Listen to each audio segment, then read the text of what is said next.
Ouais, moi j'aimerais venir sur les peurs qui peuvent entourer le processus Hoffman.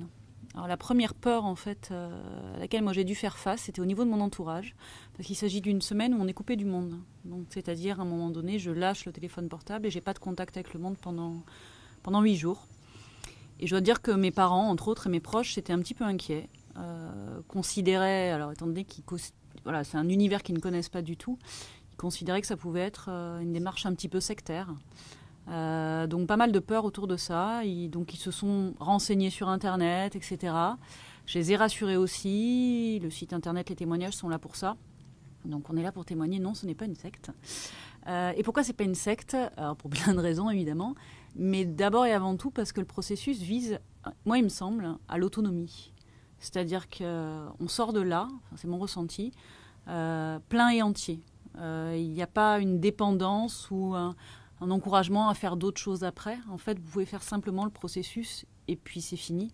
Et repartir dans votre vie, évidemment, pratiquer, etc. Mais il n'y a pas quelque chose de l'ordre de la consommation d'un processus tous les 2 ans ou d'une autre formation derrière, etc. Donc ça vise vraiment à être autonome.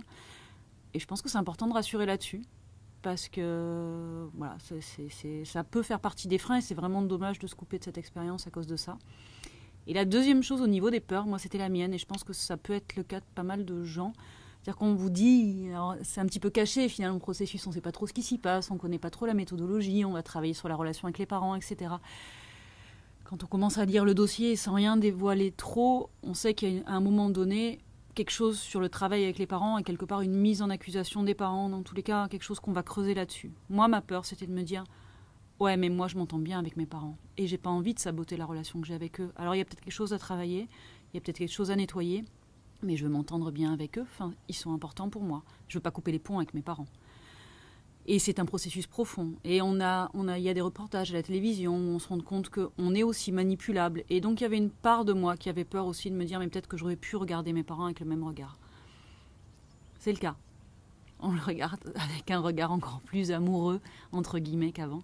Avec encore plus d'amour, je crois, et plus d'amour sincère. Et le processus, c'est devenir soi et découvrir une relation profonde et sincère avec ses parents. Donc ça renforce en fait l'amour et ça nettoie l'amour que vous avez pour vos parents. Vous ne coupez pas les ponts avec vos parents.